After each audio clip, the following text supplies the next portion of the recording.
So, you and I are both previously divorced, and we've been at that moment in a marriage when you are torn between staying and leaving. Let's talk about that today. Should I stay or should I go? Na na na na.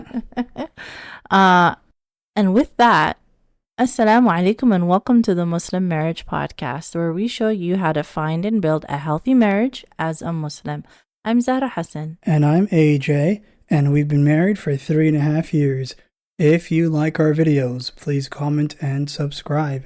Ask your questions below or on our website, and you may feature in one of our future videos with your permission. And please remember, everything we talk about can be found on our website, zahrahassancoaching.com. And as a thank you, get your free copy of my Healthy Marriage Habits Guide available in the links below. So before we get started with this week's episode, if you are a single woman and are exhausted by the downloading and deleting and downloading of dating apps again and again, I've created a free live dating app training just for you. Space is limited, so sign up using the link in the description below. So that brings us to this week's episode entitled, Should I Stay or Should I Go? I know the title. Wait. Yes? I got it? You got it. That's what it was. Oh my God. I thought you knew. I thought you took a look at my computer beforehand. No, not at all. It was just a full guess? It was a reference. It was accurate. Anyway, I wanted to say that the title is making light of a very painful and difficult moment in a person's life, both men and women, when they reach that moment when they're wondering what decision they should be making with the marriage, right? And in light of that, I have chosen a question from the Muslim marriage subreddit that captures this fairly well, right? Because we don't want to really jeopardize anybody's specific situation in this sensitive topic. It's a fairly generic question. Yeah. Right? So a sister asks, I am going through a really hard time in my marriage right now. To be honest, I feel exhausted and drained, and a big part of me wants to leave. I keep thinking about how it might feel to finally part ways with my husband. Before I make any final decision, I want to reach out here for those of you who have ever reached that point where you were certain you wanted to leave but ended up staying. What changed for you? Was it something your partner did, or was it something you found within yourself that made you keep trying? I'm not looking for just stay no matter what type of advice.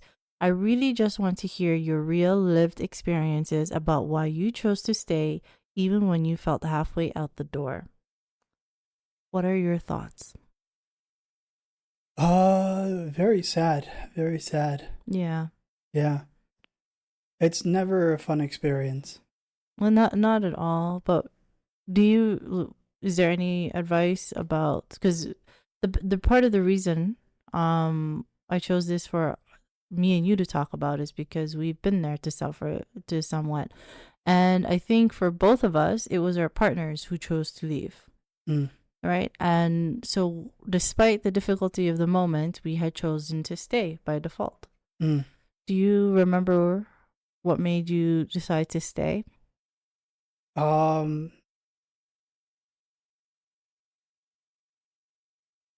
I think it perhaps seemed like it could have been salvageable, but more so, no, it is difficult. Yeah. To really conceptualize it, like to put it into words. But it was just like an overall feeling. Yeah. You were just you were trying to feel out what would be the right decision based on how each of you felt. That makes sense, right? That's the criteria that a lot of people use to some degree. I'm going to talk a little bit about what I know as a coach, what I've seen as a coach, and what I've experienced personally, right? So what I know as a coach in general is that it takes exactly two things to make a marriage work, right? Nothing else. It only takes two things. Number one, effective and good communication skills. And when I say effective, it means an ability that you are able to make your position understood to your partner, and you are able to understand your partner's position clearly in return.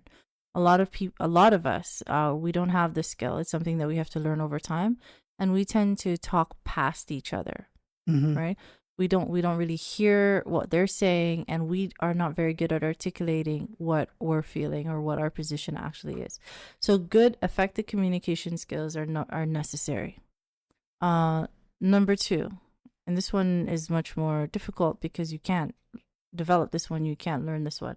Number two is a partner who is invested, Yeah. is as invested as you. If your partner is not invested, it's really hard. Mm-hmm. That's really hard. So this is the situation in which I was in, where I understood that I could not make him be invested, but I could work on my communication skills, which is ironically part of the reason why I became a coach. It was in that effort of trying to save the marriage, where I was just learning everything that I could about how to effectively communicate. And I was really not able to find that information out there because a lot of the data is talking about how to start a relationship, but they don't talk about how to keep a healthy relationship going, right? Mm-hmm. Or to establish a healthy relationship. It doesn't talk about how to make a conflict resolution and the things that we actually need in marriage, which is a lot of big reason of why I do what I do. But effective communication is something that I worked hard to develop, and that's the reason why I know that if your partner isn't invested, it's really, you can't make somebody who wants to go stay. Yeah. Right. So those are the two ingredients. Assuming a sister is in a position where her partner definitely wants to stay, Mm-hmm. but the communication isn't there, and the two of them are not hearing each other, then what do you do? It goes without saying, but I'm going to say it, and it's important. I should have said this at the beginning. Everything that we say is assuming a non-violent situation, is assuming that everything is healthy. Healthy meaning that everything is safe for all parties involved, including the children. Assuming that there is no abuse. If Civil. yes, if That's there the word you're looking for. more than civil is abuse.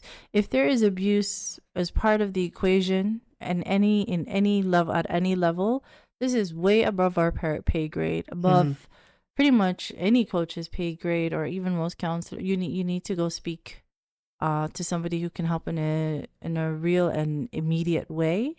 And if you're in Canada, if you're in the UK, if you are in the US, there tend to be really great resources available for women, for actually any partner who's experiencing a violent situation.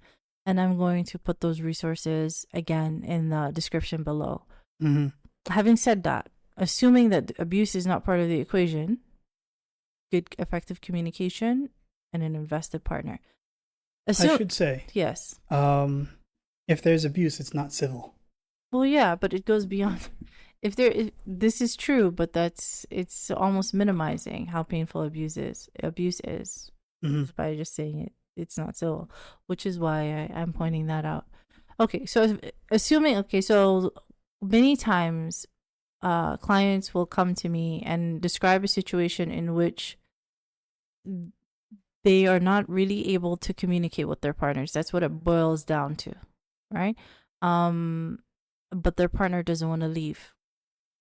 So that means that the partner is invested in the continuing the relationship, continuing the marriage.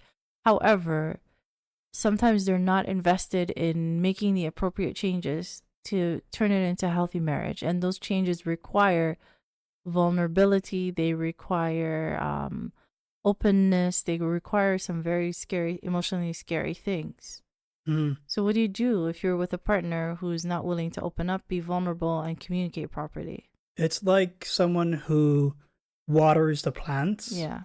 But that's all they do is they just water the plants. They don't think about fertilizer. They don't think about aeration. They don't think about keeping bugs away. Yeah. They don't think about pollinating. Yeah. They don't think about pruning or like even splicing or things like that, right? None of that. Yeah. All they think of that goes into taking care of a plant is the basic watering foundation. See, I know this is an analogy, Yeah. but I am one of those people who's surprised that there's more to it than water. Yeah, there's a lot more to it than just water. Like plants also need nutrition. Okay, honestly, I don't know why I didn't know that. That makes perfect sense. Yeah. Go ahead. Yeah. Well, I don't want to get carried away because like there are also like sometimes you do need to prune the leaves of the plants to maintain, like they need their energy for other tasks. Yeah. Right. So sometimes if they have too many leaves, that might just be a drain. Okay. Are we still? Is it still an analogy? I don't want to get. I don't want to get on this topic. Okay. All right. Okay.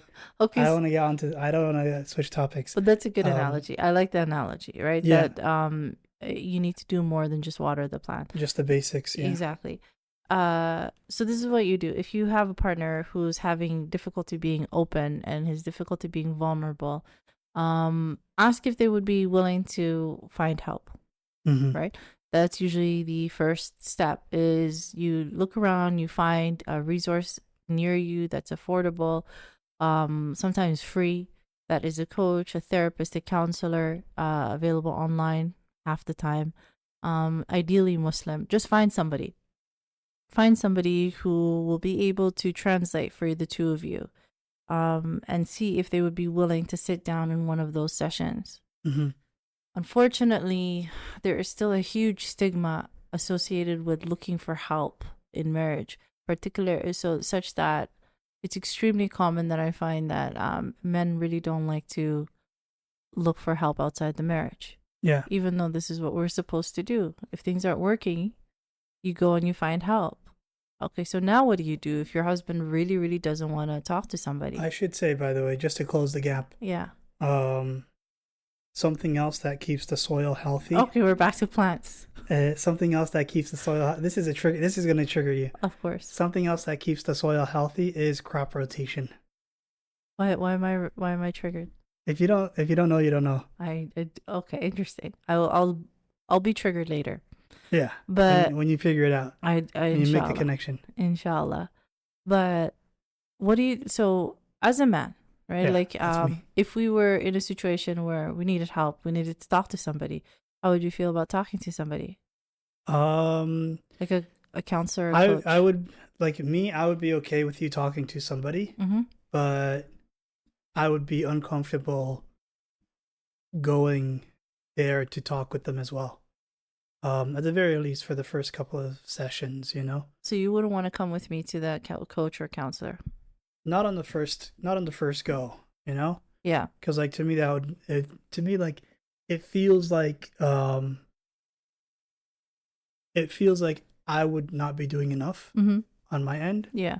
That you would need to see a coach or a counselor.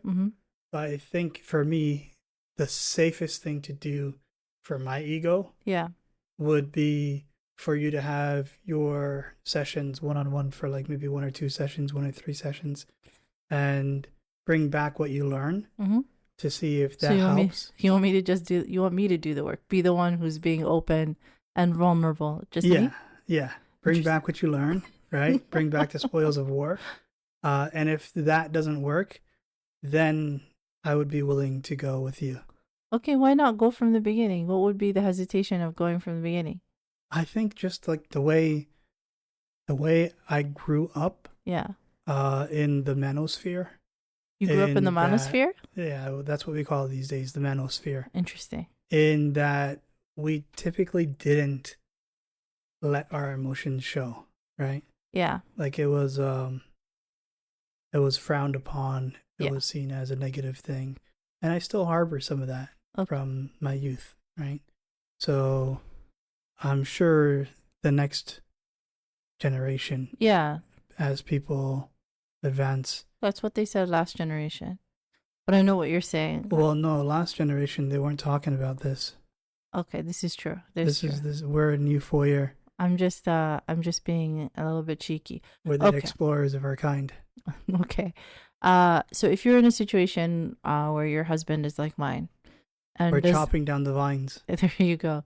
And is hesitant to go see a coach, is hesitant to go see a counselor.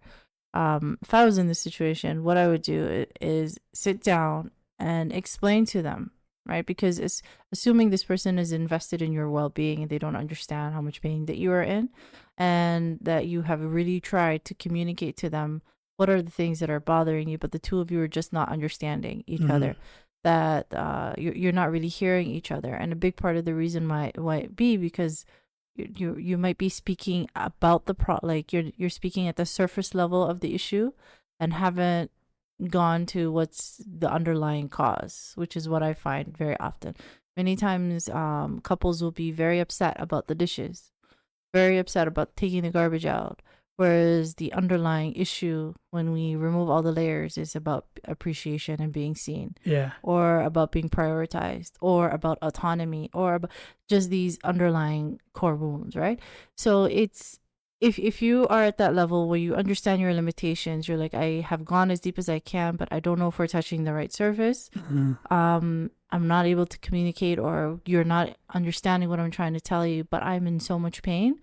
I know when we need help, right? And it would mean everything to me. It would mean everything to me if you would just come and support me by sitting down and having someone hear us out and see what we're missing, right? Just what we're missing, because you and I are very intelligent people. We've had this conversation over and over again. We're not getting the result that we want. In any other context, we would go talk to an expert, and nothing is more valuable than our marriage. So in this context, especially, we should go talk to an expert, right? So try to communicate in some way the urgency of what's going on, and the fact that you've tried everything and that this is it, this is what's left. That would be the next step, is really to try to get your spouse to agree to go to coaching, counseling, speaking to somebody who will be able to translate for you. Now, if you are in a situation now where you're a little bit beyond that, right? You're a little bit beyond that, and you're really wondering whether you should even stay in this marriage. Let me tell you about what I've seen in my coaching practice. First and foremost, you will, if you are speaking to a coach or a counselor who's ever advising you to leave, right, telling you that the right thing to do is to leave, that person does not have your best interest at heart. Our role as coaches and counselors is to help you come to the right to the decision that is best for you, and to support you in the decision that is best for you, right? So when a client who comes in sits down with me, I will never tell a client, I think you should leave, and I would never tell a client, I think you should stay. Instead, what I do is I try to help her understand what are some of the miscommunications what are the fights that they're having a lot, what are the miscommunications that might be happening, what are some of the core wounds at play, to try to help her have as much information as she needs in order to be able to make a decision. So we do more information gathering than anything else as a coach or counselor. Having said that, what helps most when you are in this position, in this moment in your life, is having as much information as possible. Yeah. If you are confused, it's likely because you don't have all the information yet. A big part of that information is usually going to be with respect to your spouse, of how hard are they willing to work to make this work. So that's when you might go to them and have that conversation of, let's go to a coach, counselor, and have the conversation in the way that we just discussed, and see if they're willing to put in that effort. If your spouse says, no, absolutely not, I'm not going to a coach, I'm not going to a counselor, that's information. Yeah. That's information. I mean, you continue doing your best to try to work around it, but that's an important piece of the puzzle, right? What you can expect, what I have seen from clients who are in this situation, sometimes there's reconciliation, sometimes they decide to move ahead with the divorce.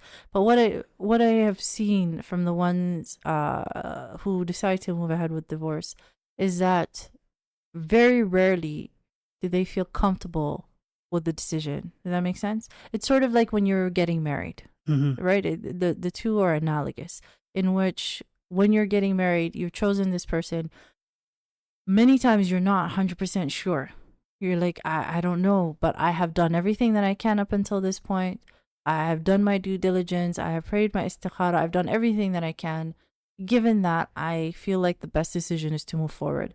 Similarly, for the people who decide to end a marriage, very few are comfortable with the decision and are, again, do everything that they can in order to prevent that from happening.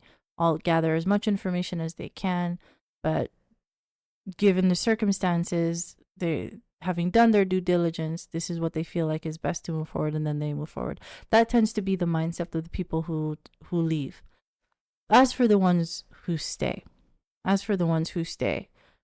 it'll usually be because they'll find out that their partner is actually willing to work on it. That's usually what tips the balance. Yeah. Right? So when I have a conversation with a client, usually a woman finds me on her own, right?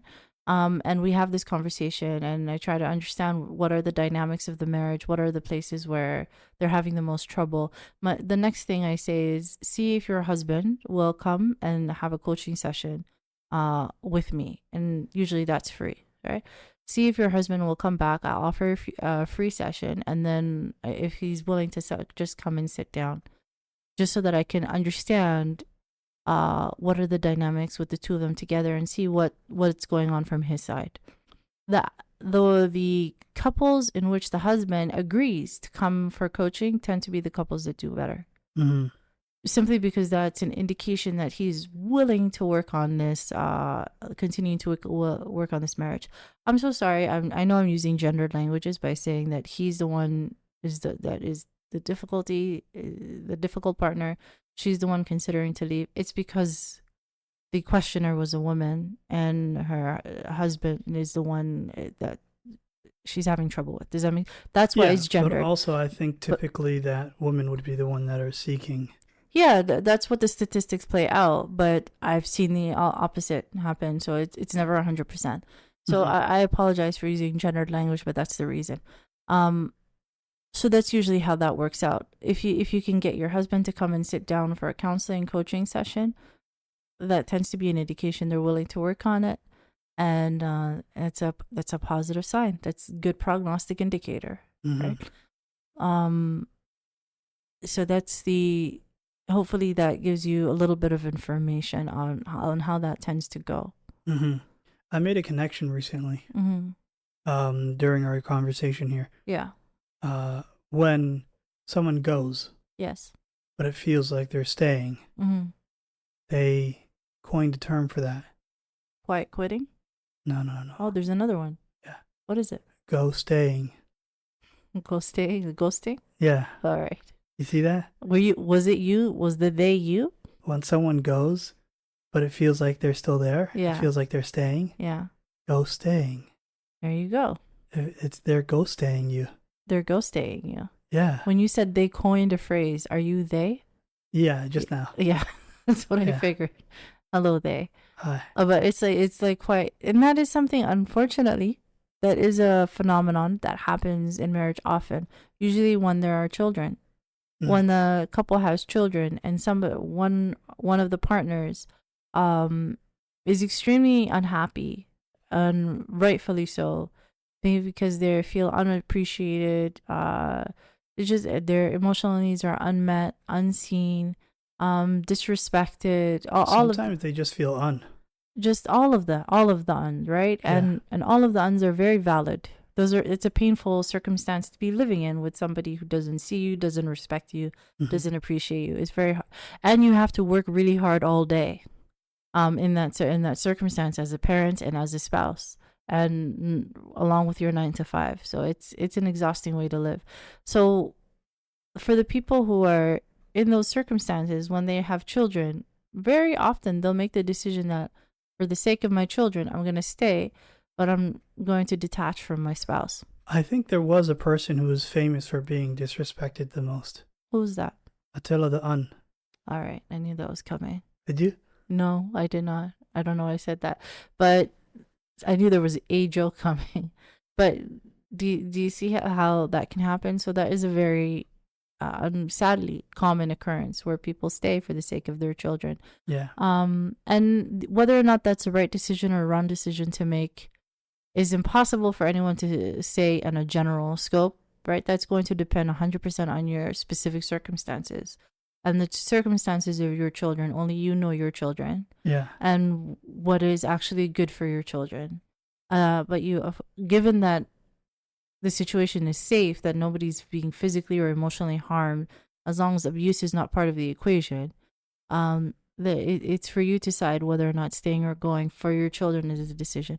But what is but it's important that you understand that children know, even young children, they know. Like when there is discord between their parents, they can sense it. I remember when I was younger, I could sense it. I knew when there was discord with my parents, and I'm sure that all of those of us who grew up with parents who were eventually divorced, you could sense it, and you knew as well. So that's, again, a decision only you can make. So in answering the sister's question, those who stayed, why did you stay? Personally, I stayed because I wanted to make sure that the issue was not due to poor communication. And I wanted to fix, or at the least fix, our communication to the maximum level of my ability. And we did. He agreed. We did. Communication was not the issue. We communicated really well that he wanted to leave. Right? So I wanted to make sure that communication was not the issue. And for the ones who tend to stay, it'll be that they find out that their partner is willing to work on the situation. Yeah. Yeah. Like I didn't go through the comments in this section, but I'm sure that's what the people are gonna say. I stayed because he said he was willing to go to counseling, or he said he was willing to go to coaching. Yeah. I should clarify. I do know that it's Attila the Hun. Yes. Yeah. That's a different Attila. Just in case people thought that I was uneducated. Yeah. I thought you were gonna say uneducated. You see, you should be the one thinking of the jokes. Thank you, hun.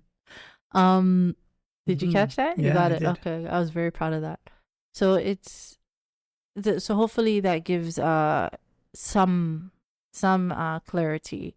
So if you are a sister who is in the situation, going through the situation, and would like some help developing some level of clarity, I am a coach, and this is a big part of what I do. Help people to achieve in my practice is women who come and find me, who describe what's going on in their marriage. And I ask them, can you bring your husband to coaching? They bring their husband to coaching, and then we see whether or not a reconciliation is possible by making sure that the two understand each other, right? The two understand each other, and that each of them has the information they need in order to make their decision. If that sounds like what you need, and if that sounds like this is what can be helpful for you in this moment, I'm going to leave a link in the description where you can book your free consultation on my website below, In Shaa Allah. May Allah subhanahu wa ta'ala make it easy for you. This is a very stressful moment. One thing that helps, that I've seen help regardless, is support system, and having a support system in place. If you don't have one, try to reconnect one, recreate one. But having your family around you, having your friends around you, is very helpful in keeping you grounded and helping you to reach an objective decision, inshallah. Ameen. And may Allah make it easy for you and your family. Ameen. Ameen.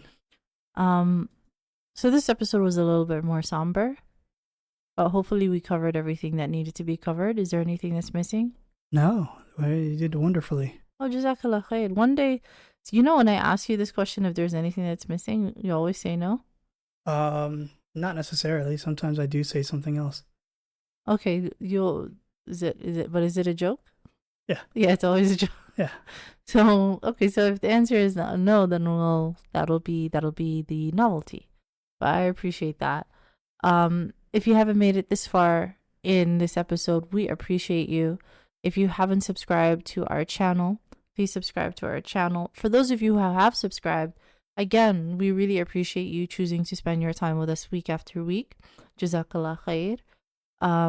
If you haven't downloaded your free copy of the Healthy Marriage Habits Guide, it's there for you in the description. If you would like help, if you're married and you would like help and developing some clarity, or especially help with conflict resolution, which is what I specialize in, I will leave a link in the description of where you can book your free consultation, In Shaa Allah. So that's everything. Jazaa K'Allah Khayr. Have a wonderful weekend and Assalamu alaikum. Wa alaikum salam.